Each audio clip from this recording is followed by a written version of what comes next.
Dzisiaj jesteśmy w Highland, Coastal Highland, w destylanii Glenglassaugh. Glenglassaugh właśnie poszerza swój sortyment i ze mną nowość w ich orężu jest to 15-letni Glenglassaugh. Sprawdźmy razem, jak smakuje. Zapraszam.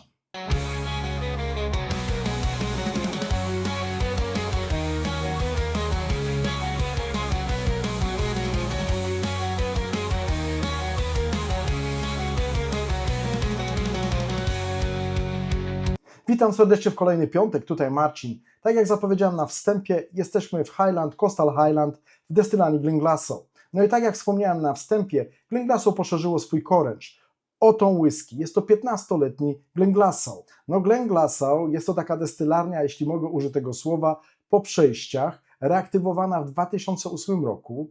Między innymi w 2013 roku zainwestował w nią Billy Walker, aby później, 3 lata później, sprzedać ją dużej firmie Brown-Forman. No i od 2016 roku jest ona w rękach Brown-Forman, do którego należy również BenRiach i Glendronach. No i w 2017 roku zatrudniono tam pani Rachel Barry, która jest również odpowiedzialna za wypusty z Glendronach. Można by rzec, że jest to siostrzana destylarnia Glendronacha. Niemniej wypuścili teraz tą 15-letnią whisky, czyli jest to pierwsza 15 po reaktywacji. Co mogę powiedzieć o tej whisky? Tak jak już wspomniałem, jest to 15-letnia whisky, która jest zabutelkowana w mocy 46%, która ma naturalny kolor i ponoć nie ma filtracji na zimno. Jeśli chodzi o maturację, to mamy tutaj pełną maturację w beczkach po PX-ie i w beczkach po hiszpańskim winie. Niestety nie doprecyzowano, po jakim hiszpańskim winie. Jeśli chodzi o cenę, whisky ta kosztuje u mnie pomiędzy 70 a 80 euro. Niestety w internecie nie znalazłem żadnych polskich cen, więc nie jestem w stanie Wam ich teraz tutaj podać. Jeśli wiecie, ile ta whisky kosztuje u Was w Polsce, proszę napiszcie mi o tym w komentarzu. Dobrze, przejdźmy już do strony praktycznej. Pozwoliłem sobie wcześniej nalać tej whisky do kieliszka.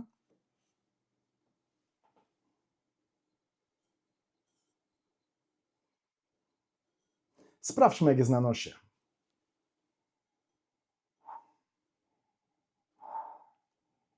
No muszę powiedzieć, że jest dobrze, że jest fajnie. I tak na pierwszego niucha mógłbym powiedzieć, że to są klimaty, które znam z Glendronacha. Jest słodko, jest czerwono-owocowo, czuć wyraźnie PX-a, bardzo fajnie, czerwone owoce, mam i śliwkę, ale jest i nieco wytrawności, przypraw, bardzo wyraźnie gałka muszkatałowa, jak i goździki. Są tutaj i cytrusy, ale powiedziałbym, że pomarańcza, albo bardziej skórka z pomarańczy, no i goździki, wyraźnie goździki teraz.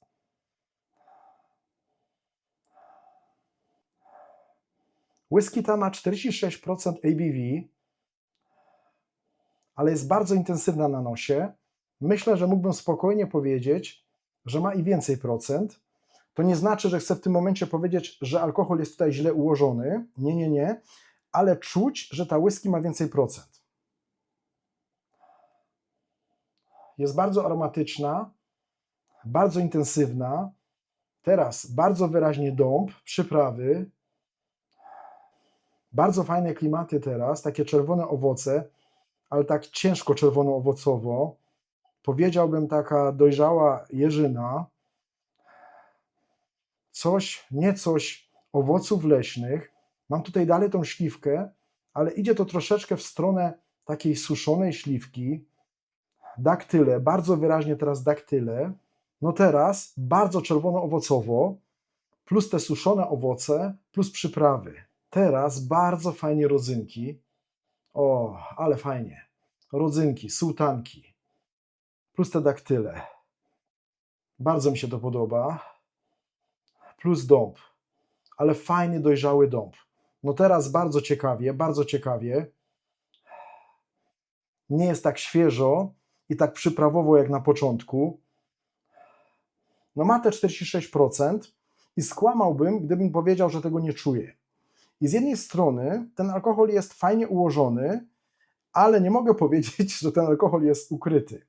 I czuję wyraźnie, że ta whisky ma 46%. Mógłbym nawet powiedzieć, że jest mocniejsza.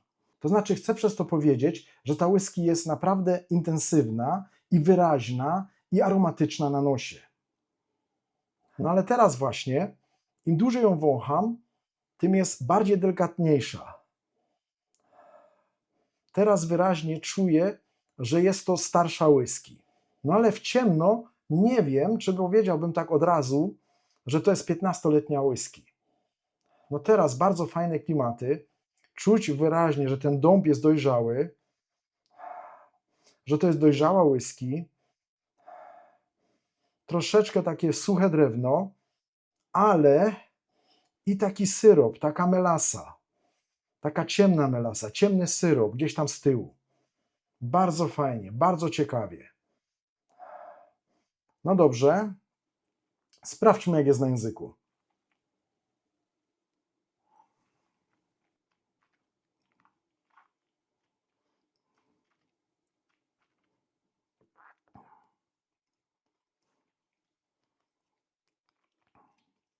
Bardzo fajnie i powiem tak, że na języku jest łagodniejsza niż na nosie.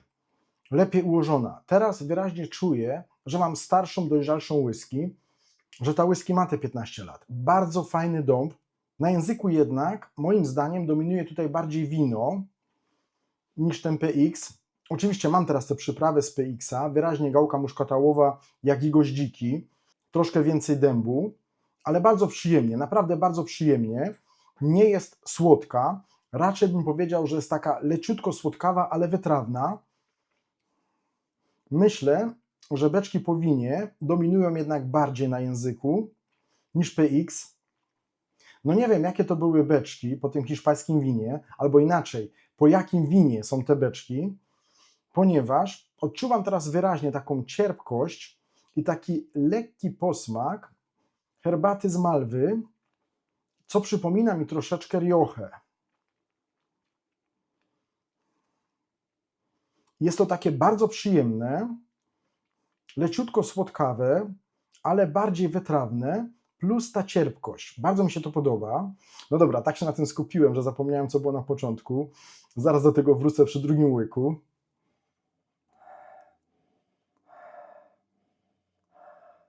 No bardzo fajnie teraz. No teraz mnóstwo rodzynek, czerwone owoce, są i suszone śliwki, są i daktyle. Jest i tak leciutko słono.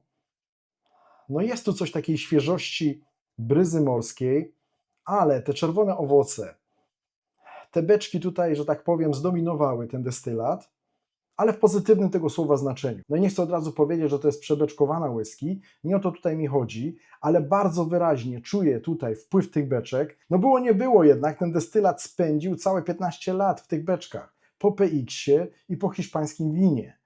I te beczki naprawdę odcisnęły na nim swoje piętno. Myślę, że to były raczej aktywne beczki.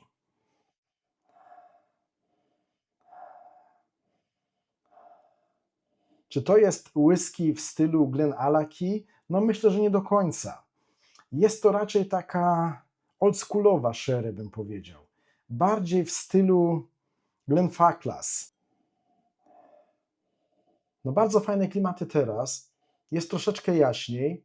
Oczywiście dalej czerwono-owocowo, karmel, słony karmel i tak leciutko klimaty tytoniowe. No muszę powiedzieć, że tak z głowy umiejscowiłbym tą whisky pomiędzy Glendronach 15 a Glenfarclas 15. Ale czy tak jest? No dobra, no teraz czas na drugiego łyka i obiecuję, że będę skoncentrowany od samego początku na tym, co odczuwam.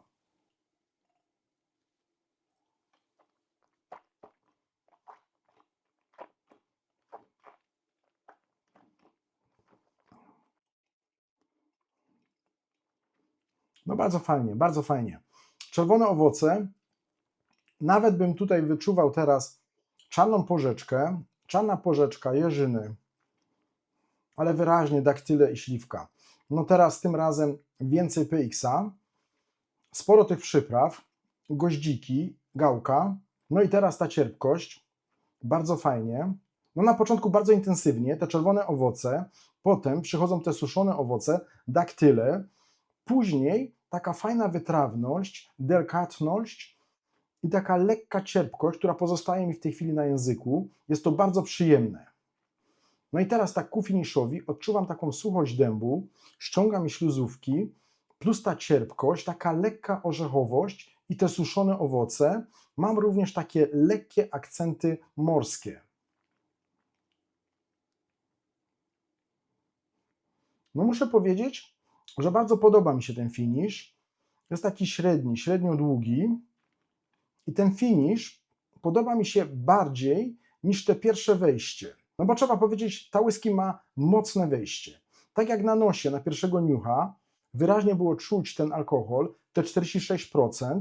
Potem im dłużej ją wąchamy, że tak powiem, uspokaja się, albo inaczej, po prostu nasze zmysły się przyzwyczajają do alkoholu i jesteśmy w stanie się zagłębić w te wszystkie aromaty, które tutaj mamy. Tak samo jest na języku. Na początku naprawdę jest takie boom, przez 2-3 sekundy, bardzo wyraźnie wpływ PX-a, te czerwone owoce, przyprawy, troszkę tanin, ale naprawdę bardzo przyjemnych tanin i później się tak troszeczkę robi łagodniej, robi się tak wytrawniej i cierpko. Bardzo mi to odpowiada, no muszę powiedzieć, że bardzo fajna whisky. No i myślę, że bardziej na języku odczuwam to, że ma 15 lat niż na nosie. Na nosie jednak robi wrażenie takiej lekkiej zadziory. No ale czy to musi być wada? No jest to fajna 15-letnia whisky, no i nie ma tutaj o czym mówić. Czy warta jest tych 70-80 euro? Do tego powrócę jeszcze, ale muszę powiedzieć, że tutaj mamy i PX-a, i te beczki po hiszpańskim winie. No nie wiemy po jakim winie. Niemniej bardzo wyraźnie czuć i wpływ tych beczek po hiszpańskim winie i według mnie one właśnie tutaj robią robotę, bo ta whisky nie jest słodka, ta whisky idzie bardziej w kierunku wytrawnej, ale jest tak delikatnie wytrawna, tak cierpko delikatnie wytrawna, co mi bardzo odpowiada. No i myślę właśnie, że te beczki po hiszpańskim winie fajnie równoważą tego PX-a. Niemniej nie jest to razem super zespolone i nie tworzy takiej jednej całości.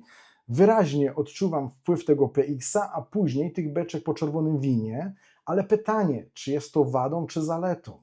No dobra, czas na małe porównanie, zaraz wracam. Dobrze, jestem z powrotem z takim oto zestawieniem. Na początku zamierzałem zestawić tą 15 po prostu z 12 i ewentualnie z Glendronach 15, ponieważ, że tak powiem, są z jednej stajni. Tutaj pani Rachel Barry, tutaj 15, tutaj 15, tutaj 46%, tutaj 46%, tutaj co prawda PX i Oloroso, a tutaj PX i hiszpańskie wino. Niemniej interesowało mnie właśnie, jak wypadnie ta Glenglassaugh na tle Glendronacha, ale że w trakcie filmu wspomniałem również tą whisky, to jest Glenfarclas 15-letni i mam troszeczkę jeszcze w butelce, to użyję tej whisky również do porównania. Ale najpierw pójdę w lewą stronę i porównam 15 z 12.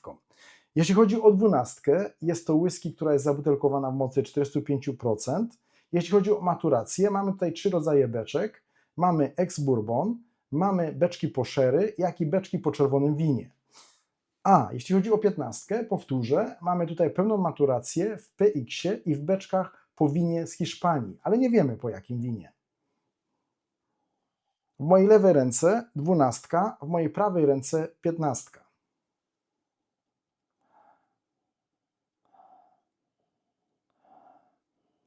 No to 12 wyraźnie jaśniejsza, ale bardzo fajna, bardzo ciekawa.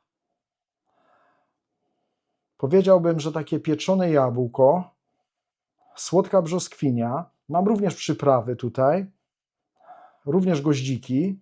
No tutaj takie klimaty ex-bourbonowe, czuję wyraźnie wanilię, sporo dębu, ale i morskość. I mam wrażenie, że 12 jest bardziej morska niż 15.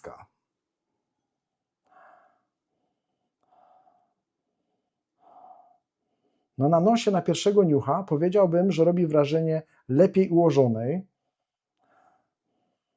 Ma 3 lata mniej i 1% mniej alkoholu. Przejdę do 15.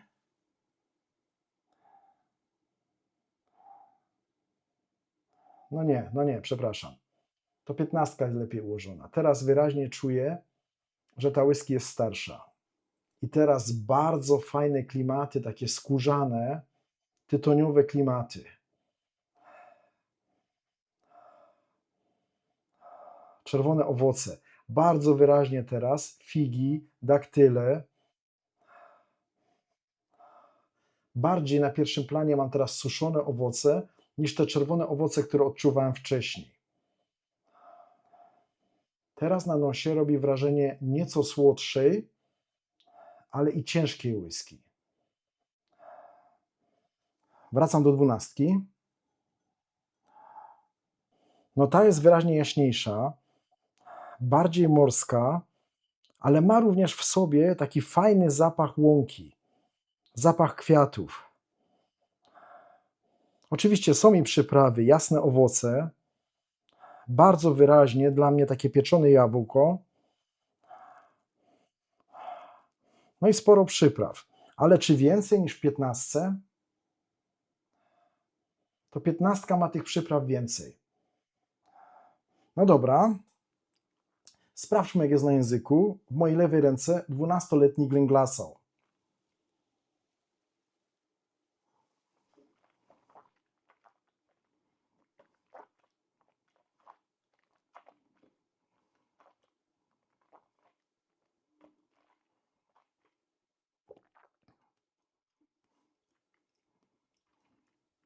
No jest fajnie, jest przyjemnie. Więcej takich czerwono-owocowych akcentów na języku. Troszeczkę i wiśni. Jest i coś słodyczy, ale jest i leciutko kwaśno. Więcej dębu.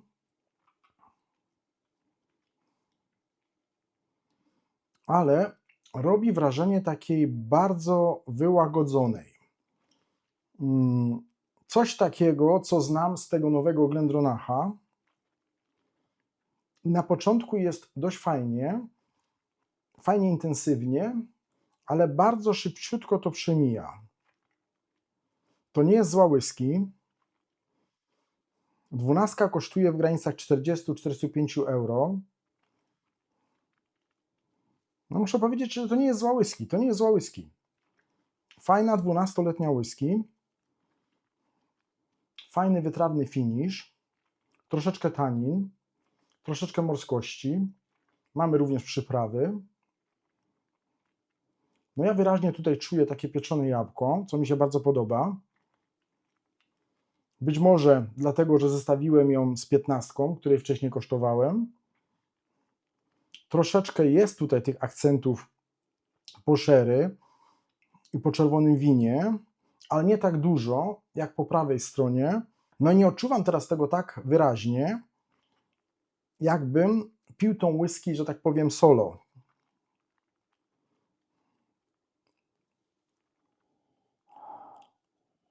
No bardzo fajnie, na nosie bardzo przyjemna whisky.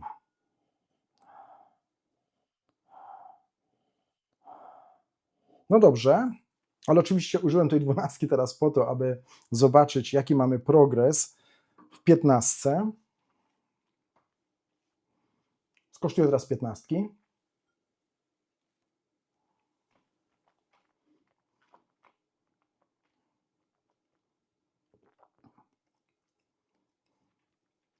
Oj, no to jest wyraźnie lepsza whisky. Dojrzalsza. No i teraz przy tym porównaniu bardzo wyraźnie czuję, że ma więcej substancji, wręcz jest oleista, gęsta. Bardzo fajnie ten PX, ale idzie tak to w kierunku właśnie takich wytrawnych, czerwonych owoców. Bardzo fajny, dojrzały dąb, no plus te beczki po hiszpańskim winie. Taka delikatna cierpkość, ale i delikatność zarazem. No muszę powiedzieć, to nie jest po prostu tylko 3 lata więcej. To jest zupełnie inna whisky. Oczywiście mamy to samo DNA, jeśli chodzi o destylat, ale bez dwóch zdań. To są dwie różne whisky. No i dobrze. Kurczę, no ale ta nie jest zła. Na nosie bardzo przyjemnie. No na języku nieco słabiej, jeśli chodzi o 12. No mam taki efekt, jak przy Glendronachach, że zbyt łagodna, zbyt delikatna, zbyt szybko przemija. Na nosie bardzo ciekawa. No i nie wiem, czy wszystkie whisky od Brown-Forman, albo inaczej mówiąc, spod ręki pani Rachel, mają właśnie taką jedną wspólną cechę, że na nosie jest bardzo dobrze, jest zarąbiście, ale na języku już niekoniecznie, mówiąc delikatnie. No i powiem tak, ta 12, fajna whisky, ale absolutnie żaden must have. Fajna whisky, można się napić, ale myślę, że nawet w tej cenie kupię whisky, która będzie mi bardziej podchodzić. No niemniej ciekawa, fajna whisky. Jeśli chodzi znowu o 15, to muszę powiedzieć, że progres jest duży. Nie tylko, że 3 lata więcej i nie tylko, że 1% więcej alkoholu, naprawdę ta whisky jest bardzo dobra. No i tutaj ta 15 jest zarówno intensywna na nosie, jak i na języku, więc można. No i to mi się bardzo podoba. Dobrze, odstawię ten kieliszek troszeczkę na tą stronę, ale nie wiem, czy bym sobie nie dolał jednak. Nie, że chcę wszystko wypić, ale lubię, jak w kieliszku jest nieco więcej niż właśnie tyle, co zostało. No butelka, no trzeba powiedzieć, jeśli chodzi o design i o butelkę, bardzo mi się podoba. Korek, bardzo gustowny. Butelka bardzo ciężka, no może bardzo ciężka nie, ale z tych cięższych, jak dla mnie, in plus. Dobrze. I pójdę w prawo, tylko nie wiem, jak to ugryźć. Jednak wolałbym najpierw porównać tą 15 z Glendronachem. W mojej prawej ręce Glendronach 15-letni. Jest to whisky zabutelkowana również w 46%. Jest to whisky, która miała swoją maturację w beczkach po Sherry Oloroso i PX-ie. No i jest to również whisky, która wyszła spod ręki pani Rachel. Cenowo, jeśli chodzi o Glendronacha, to on jest nieco droższy, w granicach 80 euro albo 80 euro plus. Czyli trzeba przyznać, że Glenglassaugh mogę kupić o 10, a nawet 15 euro taniej.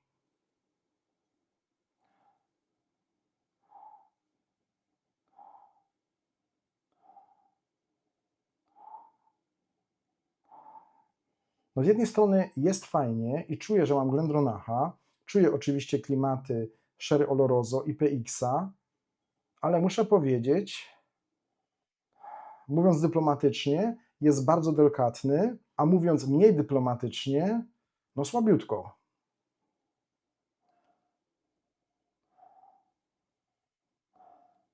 Na pewno jest dobrze ułożony, absolutnie nie czuję tutaj tego alkoholu. No dobra, teraz czuję tą whisky w końcu. No bardzo fajne klimaty teraz, dojrzały dąb, czerwone owoce, suszone owoce. No i tutaj odczuwam stanowczo więcej orzechowości, powiedziałbym orzechy laskowe.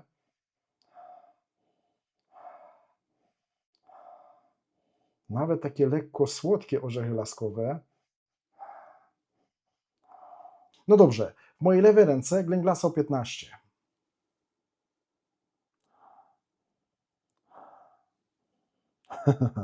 Wiecie co? No muszę to powiedzieć. Mam wrażenie, jakbym w mojej lewej ręce miał Glendronacha 15-letniego, ale nie wyłagodzonego, takiego bardziej intensywnego. Podobny klimat. Ja wiem, tutaj mam Sherry Oloroso, a tutaj mam beczki po hiszpańskim winie, ale naprawdę na pierwszego niucha czuję wyraźnie taki klimat Glendronacha, ale 2 razy mocniejszy niż po prawej stronie.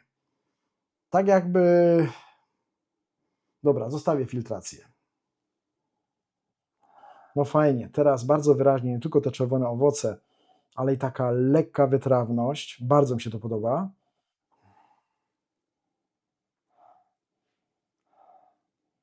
No to tutaj przyprawy i dąb na pierwszym planie, w pierwszym momencie. Takie klimaty PX-owe, po PX-owe. no to bez dwóch zdań w tym momencie 15 Glenglassaugh podchodzi mi bardziej, dużo bardziej.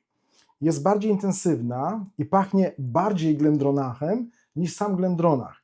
Przepraszam, że takiego sformułowania użyłem, to znaczy nie chcę powiedzieć, że Glenglassaugh jest jakąś podróbką albo próbą podrobienia Glendronacha, absolutnie nie. Ale ma bardzo fajny klimat, albo inaczej, pachnie tak, jakbym chciał, aby pachniał Glendronach 15-letni. Mam nadzieję, że z tego wybrnąłem.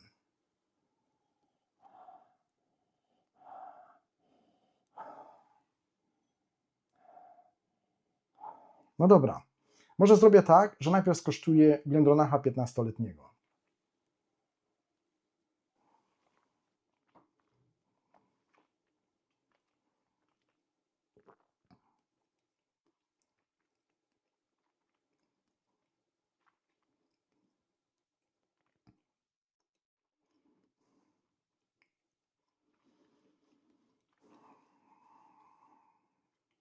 Okej, fajnie, czerwone owoce, suszone owoce, coś czekolady. Leciutko odczuwam również i posmak mięty. Jest i ta orzechowość, te orzechy laskowe. Ale co to jest? No co to jest? No sorry. Dosłownie to samo, co miałem przy Glendronachach House Edition. Chociaż muszę przyznać, że tamte whisky z House Edition na nosie pachniały mniej więcej tak samo jak ten Glenglassaugh. Intensywnie. Fajnie intensywnie i ciekawie. Ale potem na języku, na podniebieniu było właśnie tak, jak teraz tu przy tej 15. I nawet nie mam ochoty teraz się zagłębiać w to wszystko, co tutaj czuję. Jestem rozczarowany. W tym momencie jestem bardzo rozczarowany. To znaczy nie, że kiedykolwiek byłbym zachwycony tą 15, ale teraz jestem bardzo rozczarowany. Słabo, słabiutko, naprawdę blado. Bardzo łagodna, wyłagodzona. No to, co w tej chwili zaprezentowała ta 15 Glendronacha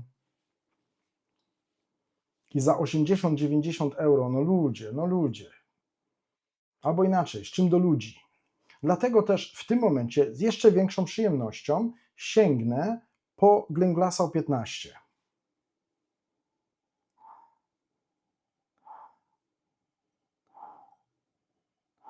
Dobrze, skosztuję.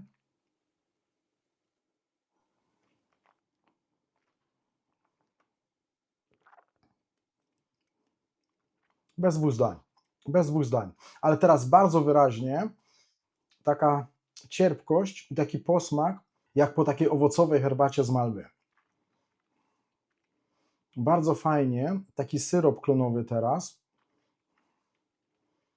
taki ciemniejszy karmel. Ale ta whisky daje rady, zarówno na nosie, jak i na języku. No czuję, że piję whisky. Wypełnia całkowicie moją jamę ustną i naprawdę mogę się cieszyć tą whisky, jej smakiem.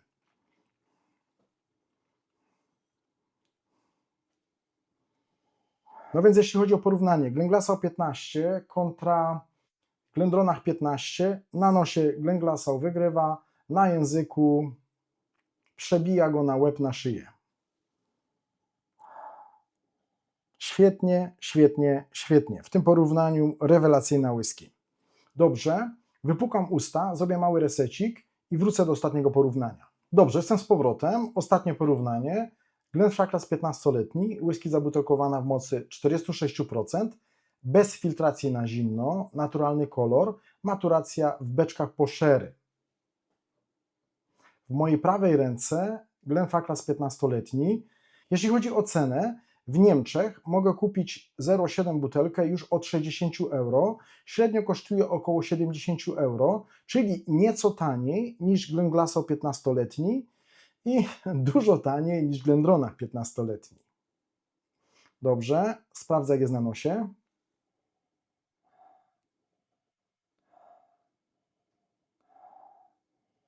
Jest fajnie, jest bardzo fajnie, świetnie ukryty alkohol, ale mam taki klimat, który przypomina mi bardziej Glenglassa 12-letni niż 15-letni.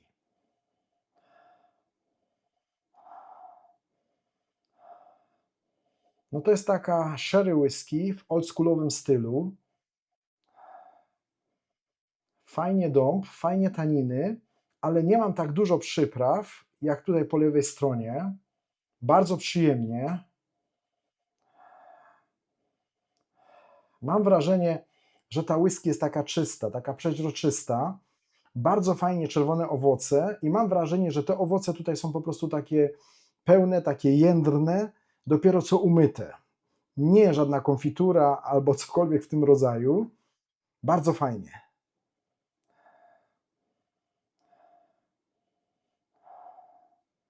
Dobrze, w mojej lewej ręce Glenglassaugh 15.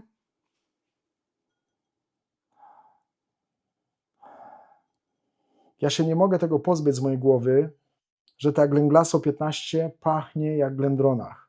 Albo inaczej, pachnie tak, jak Glendronach powinien pachnieć.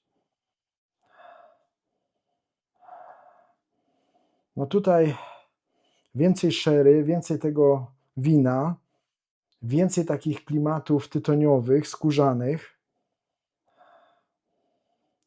Teraz i ciemna czekolada, a nawet takie kawowe klimaty. No bardzo fajnie.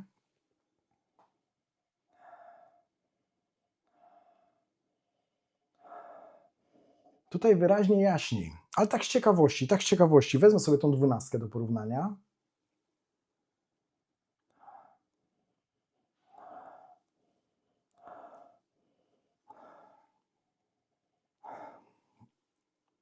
Uwierzcie mi, że właśnie podobne klimaty mam tutaj w tej 15 Glenfarclas, jak w Glenglassaugh 12. Tylko pamiętajcie, ona fajnie pachnie, na języku, na podniebieniu już nie jest tak dobrze. Podobne klimaty, naprawdę podobne klimaty. Dobra, skosztuję Glenfarclas 15.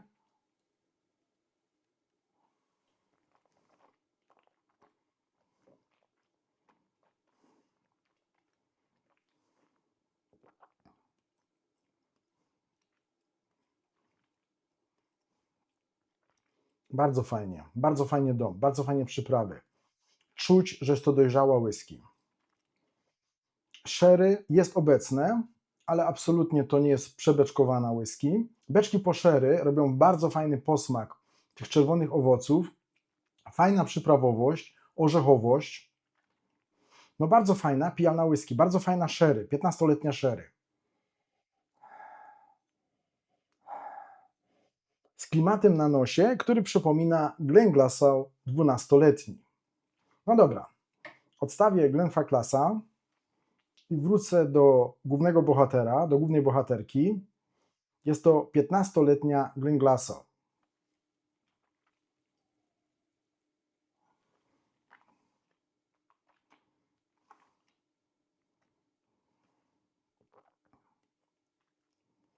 Oj fajnie, jest fajnie, oj fajnie.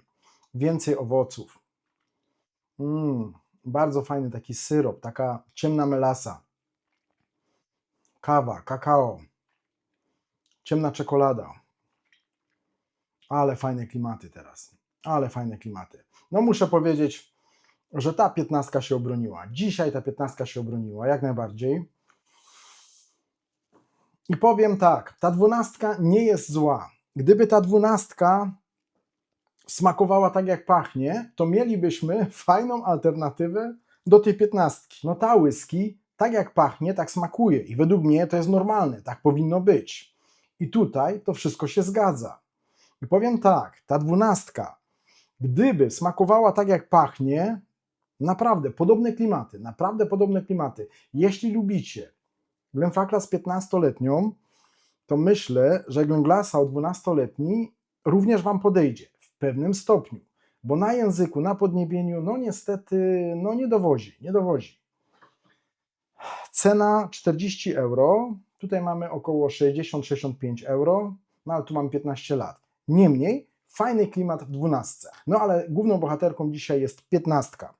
Więc wracając do 15, albo inaczej, podsumowując, ale najpierw podsumuję to porównanie. Po pierwsze, 12 kontra 15. I wyraźnie 15 jest o wiele, wiele lepsza. No i tutaj ta 15 o klasę albo i 2 klasy wyżej. To nie jest po prostu tylko 12, która ma procent więcej alkoholu i 3 lata więcej. Absolutnie nie. Tutaj mamy pełną maturację w tym PX-ie, ale zostawmy tego PX-a, bo ja mam wrażenie, że właśnie te beczki po hiszpańskim winie robią tutaj głównie dobrą robotę. Naprawdę, ten PX, jakbyśmy tu mieli PX-a i Oloroso, to mielibyśmy praktycznie tutaj, było nie było, jakiś klon. A tutaj właśnie poza tym PX-em mamy te beczki po hiszpańskim winie. Nie wiemy po jakim. Ja bym typował na Riochę, ale też nie dam sobie palca obciąć, ale właśnie te beczki robią według mnie tutaj największą robotę. Bo gdyby to po prostu była whisky, która jest 15 lat maturowana w PX-ie, byłaby to kolejna po prostu, że tak powiem, PX-owa sherry bomba w takim czy innym wydaniu. Ale właśnie tutaj mamy tą pełną maturację zarówno w PX-ie, jak i w tych beczkach po winie hiszpańskim i według mnie robi to fajną robotę.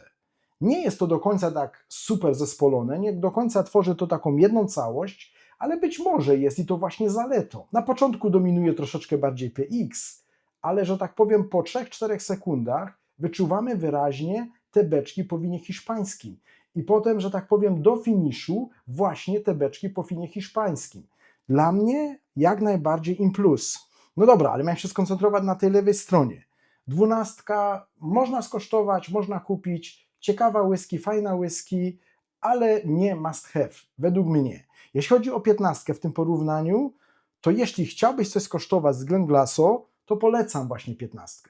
Wiem, ta whisky kosztuje 70 euro albo 70 euro plus, ale myślę, że to jest naprawdę dobra 15. Dobrze, pójdźmy na prawą stronę. Jeśli chodzi o Glenfarclasa, nie chodziło mi tutaj absolutnie o porównanie, czy Glenfarclas, czy Glenglassaugh jest lepszy. Miałem takie wrażenie, kiedy podchodziłem do tej whisky, a nie robiłem tego porównania wcześniej, że właśnie ma tu taki podobny klimat jak Glenfarclas, dlatego ją wziąłem. I że tak powiem, ta whisky jest pomiędzy Glenfarclas a Glendronach. Takie miałem wrażenie, dlatego wziąłem tą 15. Ale teraz to porównanie pokazało mi, że właśnie tutaj w tej 15 no mam takie właśnie klimaty, naprawdę podobne klimaty, ale bardziej wyraźnie czuję to przy 12 niż 15. Ale tutaj ta whisky tak jak pachnie, tak smakuje.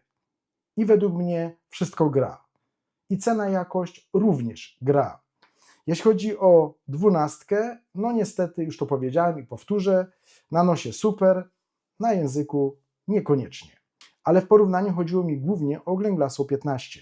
I tutaj ta whisky w tym porównaniu pachnie dla mnie tak, wiem, że się powtarzam, ale pachnie dla mnie tak, jak powinien pachnieć Glendronach. No ale w tym momencie, kiedy o tym mówię, zaczynam mieć wyrzuty sumienia, ponieważ porównywanie teraz Glenglassaugh do Glendronacha to wcale nie jest jakaś pochwała, jakieś pochlebstwo. I teraz tak jak nad tym myślę, to nie będę tego więcej robił, po prostu Glenglassaugh świetna 15. A jeśli chodzi o Glendronacha 15-letniego, nie polecam, nie polecam, nie polecam. Droga whisky, droga 15, no niestety na nosie gorzej niż Glenglassaugh, a na języku to nawet nie ma już o czym mówić, po prostu déjà vu z ostatnich moich filmów na temat whisky z tej destylarni. No wiem, Glenglassaugh to dalej pani Rachel i wiem, że Glenglassaugh to dalej Brown-Forman. Niemniej, ta 15, moim zdaniem, ta 15 tutaj się broni. Kosztuje około 70 euro, 70 euro plus. Ale jeśli macie ochotę na jakąś 15-letnią whisky w stylu Glendronacha, no i znowu niestety to powiedziałem, ale mam nadzieję, że mi to wybaczycie i wiecie, co chciałem przez to powiedzieć, że jeśli macie ochotę na 15-letnią sherry whisky w takim stylu, to jak najbardziej polecam Glenglassaugh 15-letnią. Czy to jest must have? Myślę, że to jest sprawa gustu. Oczywiście mógłbym teraz wyciągnąć również i Glenallachie 15-letnią, która jest o 10 euro tańsza i porównać Glenglassaugh 15-letnią z Glenallachie 15-letnią, ale nawet gdybym teraz zrobił to porównanie, a zrobiłem je poza kamerami, to muszę powiedzieć, że Glenglassaugh się broni. I powiem raz jeszcze, to jest bardzo fajna 15-letnia whisky. Jeśli lubisz taki klimat, jeśli lubisz takie whisky, no i myślę, że ta whisky Ci będzie smakowała. Jak dla mnie bardzo dobra 15-letnia sherry whisky. Przepraszam, nie tylko sherry, ale mamy również tutaj beczki po winie z Hiszpanii. Myślę, że cena jest ok, na nosie, na języku, jak najbardziej wszystko pasuje i powtórzę raz jeszcze, na pewno to nie jest must have, ale jest to whisky, którą polecam. No i mam nadzieję, że podobał Wam się ten film. Dziękuję za to, że jesteście ze mną, że oglądacie moje filmy. Dziękuję za wszelkie podbicia, za wszelkie lajki i za wszelkie komentarze pod moimi filmami. Do zobaczenia następnym razem. Cześć!